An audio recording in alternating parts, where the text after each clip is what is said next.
కాలుమనీ కేసులో బోడే ప్రసాద్ ఎమ్మెల్యేకి ఉచ్చు బిగుస్తోంది. కాలుమనీతో సంపాదించిన డబ్బులతో విదేశాల్లో పర్యటన కూడా చేస్తున్నారు. దీనికి సంబంధించి మరిన్ని వివరాలు మా కరెస్పాండెంట్ రాజా రమేష్ అడిగి తెలుసుకుందాం. రాజా రమేష్, చెప్పండి, ఈ కాలుమనీకి సంబంధించి మీ దగ్గర ఉన్న లేటెస్ట్ అప్డేట్స్ ఏంటి? కాల్మనీ వ్యవహారంలో టాస్క్ ఫోర్స్ అధికారులు చేస్తున్న దర్యాప్తులో ఊహించని విషయాలు కూడా వెలుగులోకి చూస్తున్నాయి. ప్రధానంగా తెలుగుదేశం పార్టీకి సంబంధించిన నేతలు ఎవరైతే ఉన్నారో వారికి కాల్మనీ వ్యవహారంతో ఉన్న సంబంధాలన్నీ కూడా క్రమంగా బట్టబయలు అవుతున్న పరిస్థితి కనిపిస్తోంది.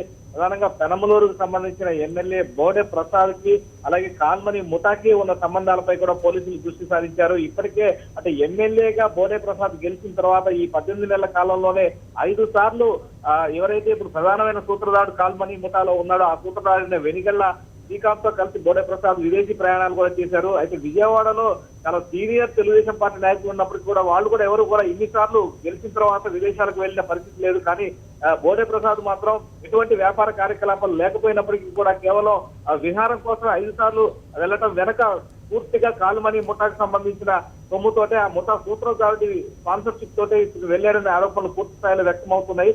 దీంతో పాటు ఒక ఎమ్మెల్యే స్థాయిలో ఉండి కాల్మనీ వ్యవహారాలకు సంబంధించిన కొన్ని సెటిల్మెంట్లలో కూడా ఆయన నేరుగా పార్టిసిపేట్ చేశారనే ఆరోపణలు కూడా పోలీసులకు కూడా కొంతమంది బాధితుల నుంచి కూడా వ్యక్తమవుతున్నాయి.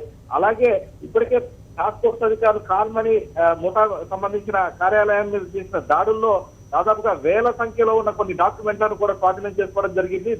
దాదాపు గోనె సంఖ్యలో పెట్టించిన ఈ డాక్యుమెంట్లలో కొన్ని వేల డాక్యుమెంట్లు ఉన్నాయి. వీటి ఆధారంగా కూడా కొంతమంది తెలుగుదేశం పార్టీకి సంబంధించిన నాయకులు ముఖ్యమైన వ్యక్తులు కూడా ఇందులో కాల్మనీలో పెట్టుబడులు కూడా పెట్టారని ఆరోపణలు కూడా వస్తూ వస్తున్నాయి. ఈ నేపథ్యంలోనే సుమారు 3 కోట్ల రూపాయల వరకు కూడా బోడే ప్రసాద్ కి సంబంధించిన సొమ్ము కాల్మనీ వ్యవహారాల్లో సర్క్యులేట్ అవుతుంది. ఇందుకు సంబంధించి ప్రతి నెలా కూడా కొన్ని లక్షల రూపాయలు బోడే ప్రసాద్ కూడా అందుతున్నట్లుగా సమాచారం తెలుస్తోంది. దీంతో పాటు thank you for the updates Raja Ramesh.